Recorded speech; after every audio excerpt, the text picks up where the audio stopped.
trải nghiệm AI ngay trong các ứng dụng bạn yêu thích. Dùng Gemini để tạo bản nháp và tinh chỉnh nội dung, đồng thời sử dụng Gemini Advanced để khai thác AI thế hệ mới của Google với giá 489.000 cho một tháng. From the outside, Dogwood Green appeared a peaceful suburban oasis, where curved streets and neatly trimmed hedges gave off a sense of calm. The HOA prided itself on uniform front lawns, pastel house colors, and meticulously enforced rules, from the height of mailboxes to the number of approved rose bushes per yard. Locals touted the area's family-friendly charm and boasted a handful of community amenities, including a petite park, a shared swimming pool, and a modest tennis court. It was precisely this suburban tranquility that appealed to Thomas and Raina Peterson, who moved in with their teenage twins, Maya and Eli, one bright summer. They'd been searching for a place that offered a safe environment for raising children and a few communal perks, a tennis court among them. Maya and Eli both love sports, especially tennis, and the family hoped to enjoy matches on weekends without long drives to a public facility. At first, Dogwood Green delivered on its promises. Neighbors smiled and waved. The yard was spacious and sunlit, the local shops only minutes away.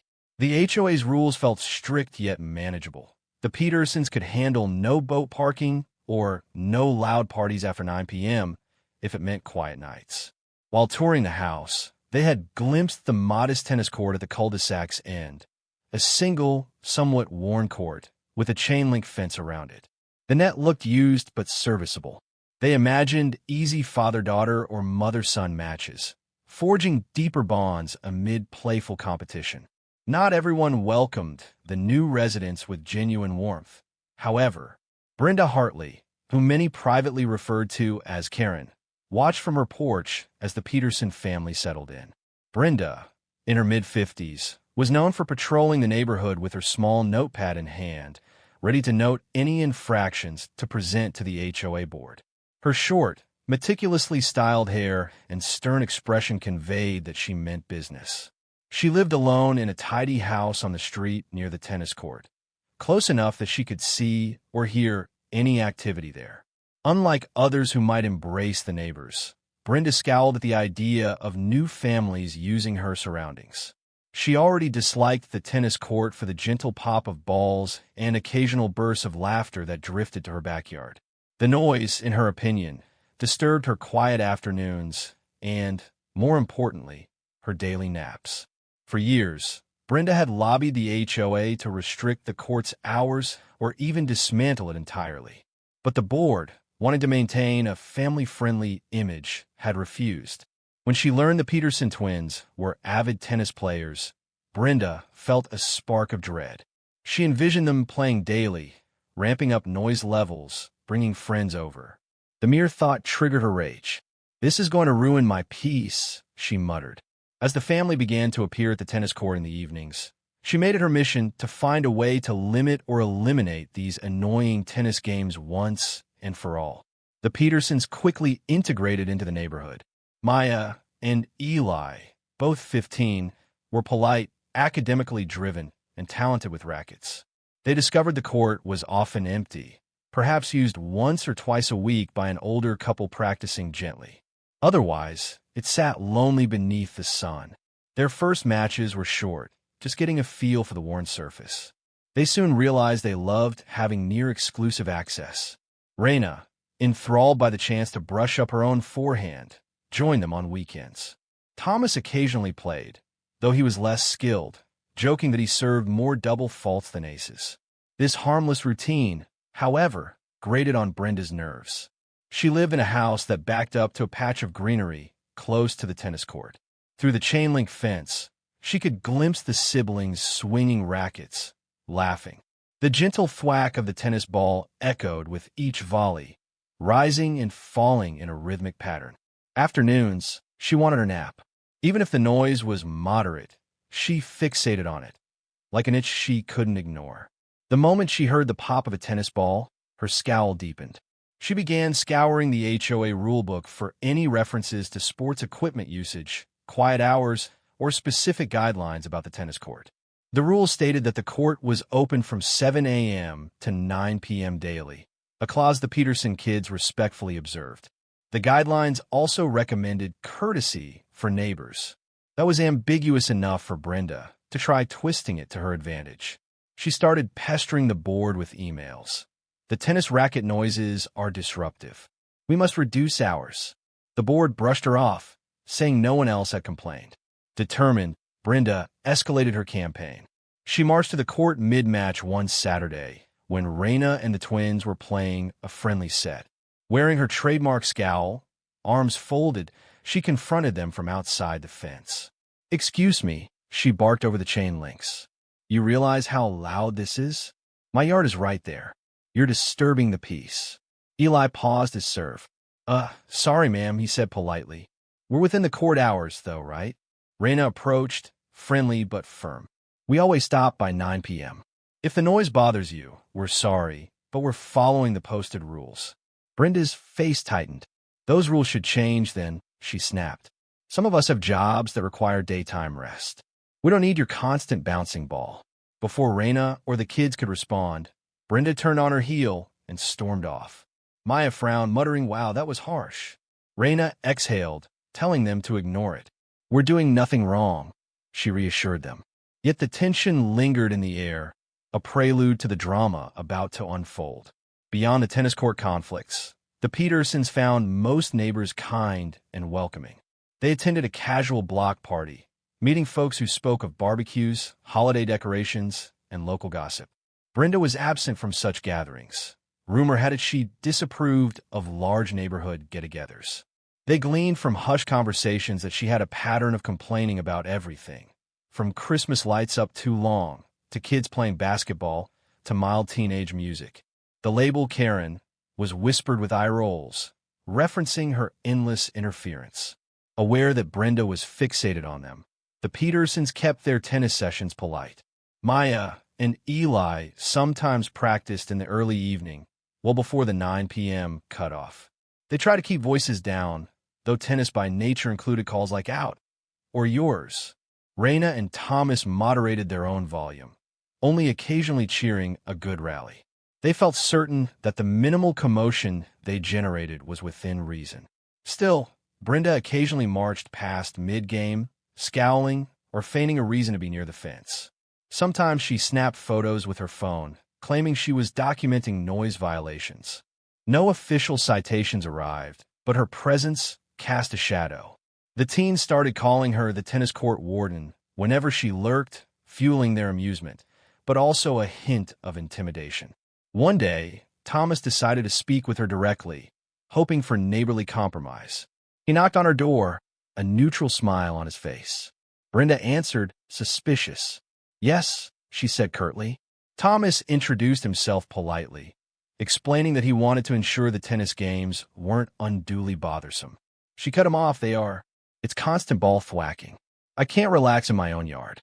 This court is a nuisance." Thomas tried empathy. "I understand. My kids love tennis, but we also respect your space. Maybe we can set certain times." She shook her head. "Times? The noise is unpredictable.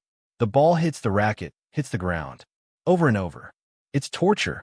He suppressed a sigh, reminding her the court was an established amenity. She stepped back, eyes narrowed. "If you all stop playing, we have no problem. Otherwise, I'll keep lodging complaints." Then she slammed the door. Thomas walked away, unsettled. He realized negotiation wouldn't quell her resentment. Brenda seemed to believe that any tennis was too much. Meanwhile, the family refused to abandon the one amenity they enjoyed. The seeds of conflict sprouted deeper roots, soon to yield a dramatic confrontation. Despite the friction, daily life continued. The summer breeze carried the scent of freshly cut grass. Children biked in the cul-de-sacs, and the tennis court saw moderate use. While mostly the Petersons and an older couple used it, occasionally a father taught his young daughter how to hold a racket, or a group of teens batted a few practice balls around. The minimal sound rarely exceeded the hum of a lawnmower or the drone of a passing car. But once you fixated on it, as Brenda did, it seemed magnified. Late July arrived, scorching the region with a heat wave. The court remained empty during midday. The Petersons shifted their tennis sessions to earlier mornings or post-dinner, seeking cooler times. One muggy evening, they found a mysterious hole in the net, a vertical slash about 2 feet long in the center. At first, Thomas thought it was just wear and tear. But on closer inspection, the edges were too clean, as if cut by a sharp blade. Eli frowned. Someone cut this on purpose? Maya leaned in, unsettled. Raina ran a hand over the frayed edges. Who would do that, they wondered. The net was battered but still functional enough to hold the ball back. They played a short set, ignoring the tear. The next day, Thomas reported the damage to the HOA caretaker, who patched it with some spare netting. The caretaker shrugged, saying it wasn't the first time the old net needed a fix. Those slashes were uncommon. The family found the incident unnerving. Was it random vandalism or a sign of creeping hostility? Brenda, for her part, wore an inscrutable expression whenever the topic arose. At an HOA gathering, she offhandedly remarked, "If the net's in bad shape, maybe it's time to retire the court." The board members dismissed the idea. A volunteer offered to replace the net if needed. Hearing that, Brenda's lips thinned in frustration, feeling her attempt to sabotage overshadowed by the board's mild, can-do spirit. She made a mental note to escalate. The problem, in her mind, was these new folks who insisted on playing tennis, an inconvenience she had endured for years, now amplified by more frequent games. That small slash in the net, while easily patched, signaled the beginning of a darker plan forming in Brenda's mind. If cutting it a little wasn't enough to deter them, she'd have to cut it more thoroughly. Only by destroying the net could she possibly rid Dogwood Green of the tennis noise that invaded her daytime naps. That chilling resolve lurked behind her carefully composed facade. As midsummer turned to late summer, the HOA board faced a surge of community discussions. Some residents praised the Petersons for revitalizing the once underused tennis court. A few families expressed newfound interest in learning or playing. Others, swayed by Brenda's grumbling, wondered if the sport's thwack-thwack might become an annoyance if the court became too popular. The board itself, led by President Denise Walters, tried to strike a balance. They wanted to encourage healthy activities while respecting neighbors' peace. Denise called a special meeting to discuss the tennis court's future. She invited input from the community. The Petersons spoke of how the court benefited their family, how the noise was minimal compared to, say, a lawnmower or a barking dog. They offered to set courtesy guidelines.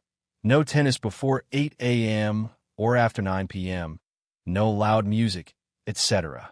Others supported this stance, citing that the net was a legitimate community amenity.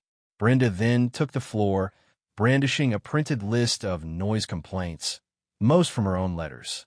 She insisted the court disturbs the tranquility that drew us here. She proposed limiting tennis to weekends or restricting it to just a few hours per day. She used dramatic phrases like constantly hammered with ball noises and impossible to rest. The Petersons and other tennis fans scoffed inwardly, but let her speak. The board, after hearing her out, politely concluded that the existing 9 p.m. cutoff was fair. They recommended improved courtesy reminders, signs at the court about respecting neighbors and not lingering too late. Karen, Brenda left the meeting fuming. The board had once again refused to appease her demands. She felt singled out, powerless against the creeping infiltration of tennis enthusiasts. No rule change or board discussion had reversed the situation. For her, the tennis noise wasn't just a minor nuisance. It had become a symbol of a neighborhood that no longer respected her authority or comfort. That night, she stared out her window at the quiet, dark tennis court, her mind swirling with resentment. If the HOA wouldn't remove or heavily restrict the court, she'd handle it herself. The partial net slash had been a small test. She realized she needed something bigger, more final, to ensure no quick fix would restore the net. She felt a surge of adrenaline imagining a fully destroyed net, so the court would be rendered useless for a good while. "Yes," she whispered, "that's what it'll take." The seed of sabotage, already planted, now threatened to bloom in full force. In early August, a thunderstorm rolled through Dogwood Green, leaving the late evening air charged with a lingering electric hum. The sky was overcast, the moon hidden behind drifting clouds. The tennis court lay dark and deserted, as the Petersons and others had packed up earlier due to rain. Perfect cover for a determined saboteur. Brenda donned black pants and a dark windbreaker, tucking a sharp utility knife into her pocket. Her heart pounded with a mix of excitement and fear. She reasoned that the storm's aftermath would keep neighbors indoors. She left the lights in her house off, stepping stealthily into her backyard, then around a hedge that offered partial concealment. The tennis court's chain-link gate was latched, but not locked. Glancing about, she saw no watchers. The occasional distant rumble of thunder masked her footsteps. She reached the net, stilled her breath, and yanked out the knife. Starting near the top band, she made a decisive slash, cutting the thick cords that held the net's tension. The blade went through the mesh with surprising ease, each cut accompanied by a faint ripping sound. She worked methodically, severing large sections of net near the center, then the sides. The black cords hung limply, undone from their moorings. Satisfied, she moved to the other side. The thick netting parted beneath her blade like cloth. Suddenly, a flash of lightning illuminated the court. Fear flooded her chest. Had someone spotted her? But no alarm sounded, no porch light clicked on. The rumble of thunder overhead gave her cover. Gathering her nerve, she resumed, hacking at the net's lower portion until it draped in tatters on the ground. She then cut the side tension cables, ensuring the net was impossible to rehang quickly. Her mission done, Brenda paused. The net lay in ruin, a heap of sagging fabric and cords. Victory pulsed in her veins. She retreated swiftly, leaving the remains behind. If she couldn't get the board to remove the tennis court, she'd at least ensure there was no net for matches. Without a net, the players might go away. She felt a twisted glee, imagining the Petersons' disappointment. Returning to her house, she removed her soaked windbreaker, carefully wiping the knife. Her heart hammered. She hadn't realized how extreme this act would feel, but she reaffirmed that it was necessary for her peace. These tennis games had to stop. She consoled herself that it was just property damage, not harming a person. With that rationalization, she drifted into a restless sleep, half expecting to be discovered, half smugly anticipating a quiet tomorrow. Morning dawned, revealing the tennis court's net in complete disarray. The caretaker, Bobby Mills, arrived around 7 a.m. to check on the pool area, only to find severed cords and netting strewn across the court. He gasped aloud, calling the HOA president, Denise Walters, in a flurry of confusion. Word spread rapidly. Someone had taken a blade to the net, rendering it utterly unusable. The Petersons heard the news from a neighbor. They dashed over, stunned by the carnage. Maya and Eli stared, horrified, at the shredded remains of the net. Raina clasped her hand over her mouth. Thomas ran a hand through his hair, furious.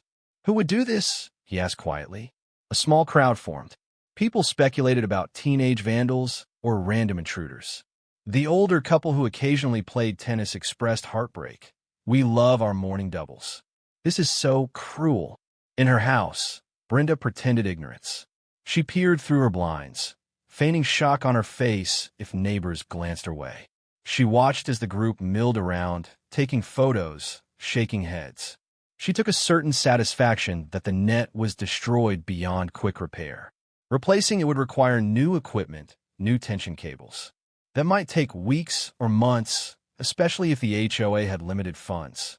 Enough time, she hoped, to restore her quiet daytime environment. Denise Walters and the board quickly mobilized. They called the local police, who arrived to log a vandalism report. Cameras near the pool didn't capture the tennis court area, leaving the culprit unknown. People muttered about the storm providing perfect cover. The board members vowed to investigate. They posted a reward for information leading to the perpetrator. Within days, discussion flared in the neighborhood. Some suspected teenage pranksters. Others whispered about Brenda. After all, she had vocally opposed the tennis court for years. But lacking proof, no one dared accuse her directly. For her part, Brenda maintained a shocked facade, emailing the board how truly sorry she was that outsiders destroyed the net, ironically praising them for hopefully moving on from tennis. The Petersons grieved this sabotage. They found themselves at the center of sympathy. Neighbors apologized for the inconvenience. Some worried they might suspect them of ill will. Maya wrote a heartfelt post in the neighborhood forum. Tennis helps us bond as a family. We hope we can fix the net soon. Responses poured in with supportive messages. Reina told the kids not to lose heart. She felt certain the HOA would act decisively. Yet a flicker of doubt lingered. What if the board lacked funds or impetus to fix it soon? A few evenings later, the HOA board convened an emergency session in the community center to address the vandalized tennis net. Dozens of residents packed the modest room, eager to weigh in. Denise Walters opened the meeting with a grim summary. We have a wrecked tennis net, no leads on the culprit, and an outcry from those who want it repaired. Meanwhile, budgets are tight. Let's hear ideas. Thomas Peterson took the floor, voice steady but impassioned. He explained how tennis had become integral to his family's daily routine and contributed to a sense of community among neighbors who used the court. He proposed that they not only replace the net, but also consider improvements like better lighting for early evening play, sturdier fencing, or a sign-up sheet to manage noise concerns. We can turn this crisis into an upgrade, he said. Applause greeted his words.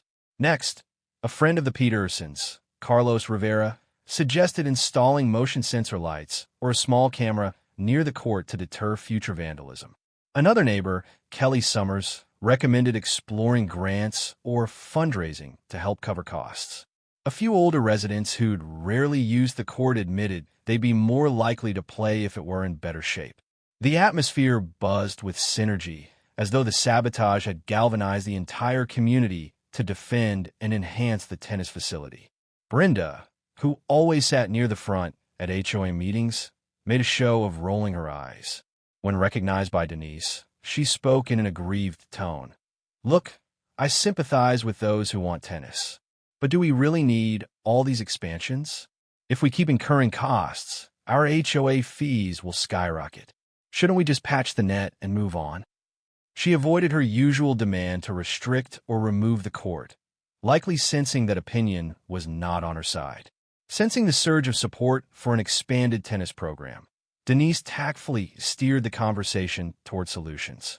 We can't let sabotage undermine a beloved amenity, she said, nodding at the crowd. A volunteer subcommittee formed on the spot to explore costs for new, higher-quality nets, potential noise-dampening fence materials, and even scheduling software to ensure no nighttime racket, pun intended, for sensitive neighbors. Exiting the meeting, the Petersons felt renewed hope. They had feared the sabotage might kill the tennis court for months. Instead, the community rallying behind them suggested the game might come back stronger than ever. Brenda, trailing behind them, scowled. Her attempt to quell the tennis mania was backfiring spectacularly. People were more determined than before to preserve and even enhance the court. The seeds she'd planted to sabotage the net had instead sprouted a wave of enthusiasm for the very pastime she loathed. Over the next 2 weeks, the volunteer subcommittee got to work. The group included Thomas Peterson, a retired contractor named Bill Hendricks, a local high school tennis coach Shauna Chu, and a few others who loved the sport. They met in living rooms, dividing tasks. Bill would research net and fence suppliers. Shauna would design a structured schedule for court usage, and Thomas would handle fundraising ideas. Reina offered her organizational skills, drafting flyers for the community support. They proposed a tiered approach: immediate net replacement, a brand new, high-quality net resistant to cutting or fraying with steel cables for tension, upgraded fencing, possibly adding partial acoustic panels along the chain link to reduce ball noise outside the court. Scheduling system, an online sign-up sheet for neighbors to reserve times, avoiding unintentional conflicts or excessive crowding. Youth clinics and tournaments, hosted by Coach Shauna, encouraging local children to learn tennis fundamentals and possibly host small community competitions, generating a sense of pride. Security measures, motion-activated lights, or a simple camera to deter future vandalism. They presented their preliminary report to the HOA, which responded with cautious optimism. Some board members worried about the budget, But the subcommittee had a plan, a mix of modest HOA funds plus a small donation drive. Many neighbors had been outraged by the sabotage and pledged money or volunteer labor. The local sporting goods store offered a discount if they purchased multiple items at once. Bill Hendricks recommended a net manufacturer known for durability, used in city parks where vandalism risk was higher. The momentum felt unstoppable. A defunct or half-used tennis court was poised to become an official hub of community life. Talk of hosting seasonal tournaments stirred excitement. "We can hold a fall classic tournament or a family doubles day," Coach Shauna suggested, beaming at the idea of uniting neighbors around the game. Brenda watched these developments with mounting dread. Each new step, the possibility of acoustic fence upgrades, structured schedules, even youth events, meant more consistent usage, more robust tennis presence. She'd hoped net destruction would kill the pastime. Instead, it had rallied Dogwood Green around the sport. She realized with horror that the sabotage might lead to daily or weekly tennis matches, possibly bigger crowds, more noise. Her meltdown was fueling a far bigger tennis culture than before. Trapped by her own deed, she stewed in bitterness. As the subcommittee hammered out final details, surprising alliances formed. Some older residents, initially indifferent to tennis, became enthusiastic upon seeing the well-organized plan. They saw a chance to remain active or at least watch friendly matches from Shady Bench. Younger families, spurred by the Peterson teens' example, embraced tennis as a wholesome after-school activity. Even neighbors who rarely left their air-conditioned homes pitched in small donations to the cause. A sense of communal pride blossomed, reminiscent of old-fashioned neighborhoods that united around a single cause. The local high school offered to host a community tennis night to highlight the new plan. In cooperation with Coach Shauna, they bring a few junior varsity players to demonstrate drills or rally with kids. Meanwhile, Bill Hendricks lined up contractors to resurface the court's worn patches. The synergy was remarkable. People donated time, labor, or modest funds. The sabotage had touched a nerve, igniting a fervor for preserving the tennis court as a beloved community feature. Even the HOA found itself more flexible than usual. They arranged an internal budget reallocation to cover part of the net's cost, especially after the subcommittee promised that the improved fencing and scheduling would keep noise complaints minimal. The notion of noise-dampening materials pleased some who had initially sided with Brenda. It allowed them to support tennis while acknowledging neighborly concerns. Sensing her isolation, Brenda tried one last push behind the scenes. She cornered a couple of board members in the hallway after a meeting, complaining that all these expansions will drive up fees or turn the place into a children's sports complex. The board members politely listened, but found her arguments uncompelling. The cost of the new net and partial fence coverage was modest, especially offset by the community's donations. Her alarmist pleas rang hollow amid the widespread enthusiasm. Defeated, she slinked off, seething at how thoroughly she'd lost. Privately, Brenda considered sabotaging the new net once it arrived. But the addition of motion-activated lights and possible camera installation worried her. Another act of vandalism would be riskier. If caught, she could face serious repercussions. She had already begun to sense her neighbors' suspicions, whispers that she was the only one who hated the court enough to do such a thing. Her bold plan to remove tennis from Dogwood Green had mutated into the biggest expansion of tennis culture the neighborhood had ever seen. The irony was not lost on her, fueling her resentment to a slow, burning rage. In mid-September, after weeks of planning, the new net arrived, a top-tier model with reinforced edges and sturdy center straps. Bill Hendricks oversaw the installation. The old slashed net was unceremoniously bundled up and tossed, though the caretaker saved a few pieces as a reminder of what sparked the renewal. A small crowd assembled on a Saturday morning to watch the unveiling. The Peterson family, beaming, helped Bill secure the net's tension cables. It glistened in the sun, an emblem of resilience. Next came the partial acoustic fence panels. Volunteers carefully attached them along the chain link on the side nearest Brenda's house, hoping to absorb or deflect some sound. The project was modest, just a few removable panels, but the symbolic gesture was big. It showed the community's willingness to compromise. If the tennis noise really bothered anyone, these panels offered relief without shutting down the game entirely. Once the net was fully installed, Coach Shauna led a brief demonstration. She let Maya, Eli, and a couple of other teens rally to test the net's height and tension. Applause broke out as they volleyed swiftly, each shot landing crisp and true. The net performed flawlessly. Denise Walters gave a short speech. Dogwood Green stands for unity. We won't let acts of vandalism define us. Today we prove that together, we can rebuild stronger. A wave of cheers and camera flashes followed. People commented how the net looked professional, the fence fresh. Some joked that next they should install bleachers or a concession stand. Laughter filled the air.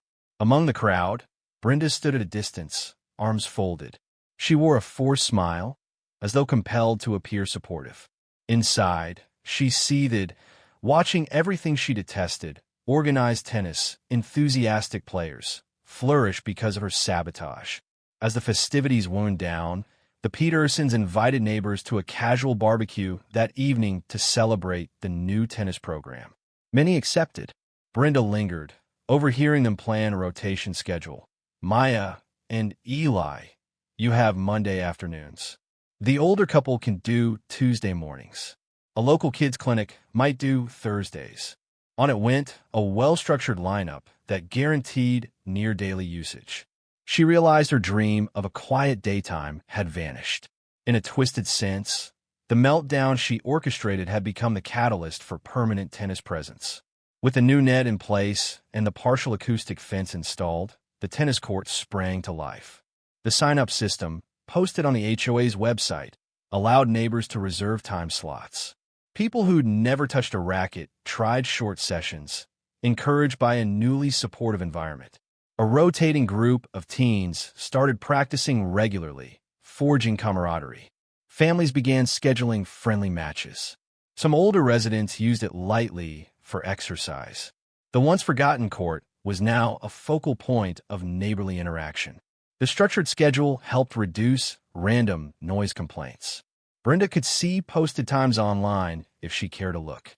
Ironically, the acoustic panels softened the ball's pop enough that it rarely disturbed her indoors.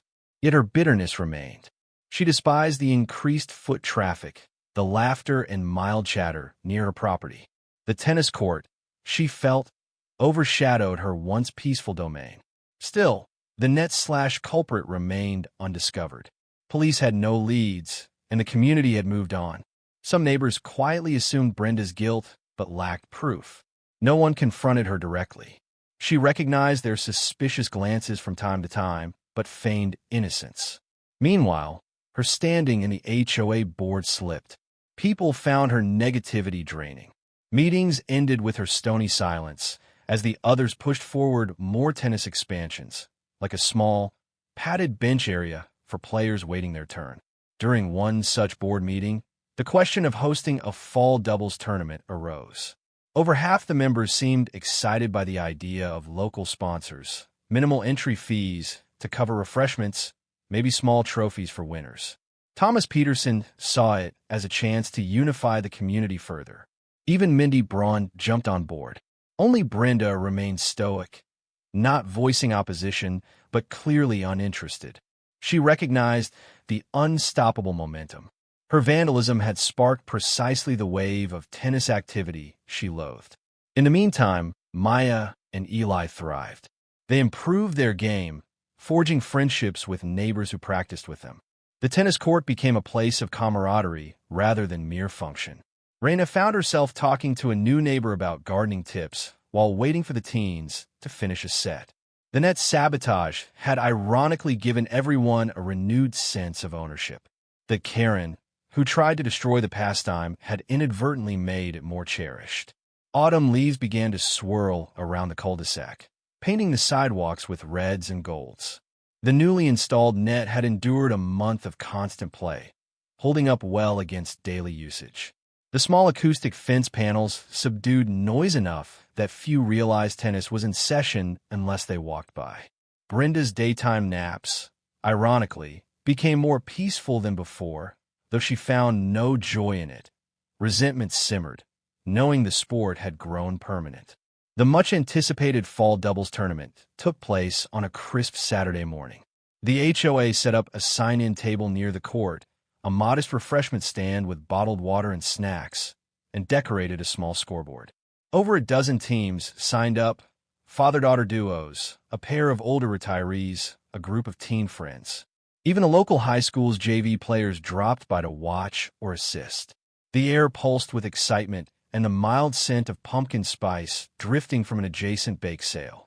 The Peterson family formed two teams, Thomas with Maya, Raina with Eli. They played friendly matches against neighbors, cheering each other on. The morning soared by with good-natured competition. People who rarely ventured from their homes strolled over to watch. Applause and laughter mingled with the gentle pop of tennis balls.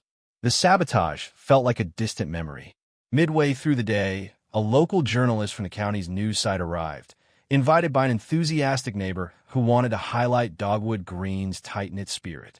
The reporter snapped photos, interviewed participants, and typed notes about how a vandalized net spurred a wave of improvements. It's the ultimate success story. Tragedy turned community triumph, he quipped. Across the street, Brenda watched the bustle from her window. She heard cheering as each match concluded. She glimpsed Raina, sweaty yet smiling, giving Maya a high five after a winning shot. The crowd glowed with unity, forging a festival atmosphere. Her heart twisted with bitterness, but also guilt. She recognized the irony. Her sabotage had not only failed to stop tennis, but it had catapulted it to new heights. She shut her curtains, missing the final matches as if to block out the tangible proof of her defeat. That evening, the board and subcommittee declared the tournament a success, awarding small trophies to the winners. The Petersons won a couple of friendly matches, but were bested in the final by a father-son duo who had surprising skill. Everyone parted with broad smiles, chattering about next year's fall doubles, maybe even a spring version. The tennis program, once overshadowed by near neglect, was now a cornerstone of Dogwood Green's identity. Late that night, after the tournament's echoes of joy had faded, Brenda paced her living room, stewing in frustration. She realized that her only advantage, anonymity and sabotage, was wearing thin. Neighbors suspected her. The new net was thriving, the expansions unstoppable. Her phone beeped with an HOA newsletter, praising the day's success and reminding everyone of sign-up procedures for court usage. She felt a wave of rage. Her attempt to silence the thwack-thwack had birthed a tennis renaissance. Days later, rumors circulated that Brenda might be stepping down from her small but influential role on the HOA board. She denied nothing. Indeed, she quietly gave up her board seat, citing health reasons. Some neighbors privately guessed that she was disheartened by the unstoppable tennis surge. Freed of her official post, she retreated from the public eye, rarely attending meetings or social gatherings. The label Karen stuck. Though few confronted her, most recognized her likely complicity in the sabotage. One crisp afternoon, as the Peterson twins practiced serves at the court, they glimpsed Brenda walking Waffles, her small dog, around the block. She paused near the fence, stared for a moment, then walked away without a word. Maya turned to Eli, a question unspoken in her eyes. Did she regret it? Did she wish she could undo the act? They'd never know. But her demeanor suggested a certain resignation. She no longer railed about the noise, nor did she try to be friendly.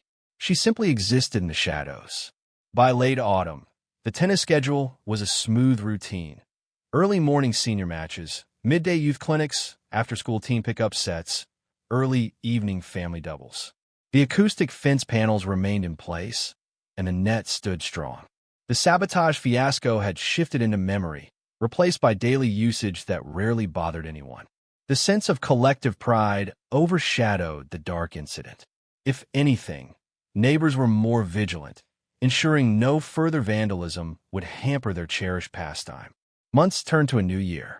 The once slashed net, replaced and elevated by community passion, represented a triumph over destructive impulses. The final outcome was exactly what Brenda had dreaded, a structured, vibrant tennis program that thrived with the HOA's blessing, ensuring near-constant activity. For the Petersons, tennis had become an anchor of family life, forging deeper connections with neighbors and each other. At the next annual HOA assembly, Denise Walters delivered a comprehensive state of the community address. She highlighted the tennis court's transformation as a prime example of how adversity could be harnessed for good. The sabotage incident, though never pinned on a named individual, was acknowledged as the catalyst for improvements. She ended with a line that drew applause. In Dogwood Green, we turned challenges into opportunities, and we smashed them over the net. The Petersons, seated in the crowd, beamed. A year earlier, they worried that the sabotage would end their beloved matches. Instead, they had gained structured schedules, a better net, new fences, fresh friendships, and even a tradition of seasonal tournaments. The court was busier than ever, yet well managed, defying the notion of tennis being a mere nuisance. No child, teen, or adult playing on that court took it for granted. As for Brenda Karen Hartley, she remained a subdued presence. She rarely left her house except for walks with waffles or quick errands, never again regaining her earlier sense of authority. Some said she contemplated moving away. Others guessed she might stay, but keep to herself. The sabotage had turned her from a figure of meddlesome authority to one of quiet isolation. In the end, the tennis court soared as a testament to Dogwood Green's unity. Where once the net had been cut in a hateful act, now it stood as a robust, well-maintained symbol of communal spirit. And though no official blame had been placed on Brenda, the entire neighborhood recognized the irony. Karen's meltdown over disturbing tennis matches had, in fact, guaranteed the game a permanent, thriving place in the community. The rhythmic pop of tennis balls and the occasional cheer would continue far beyond her objections, an enduring reminder that an act of sabotage can spark a greater wave of solidarity than ever imagined.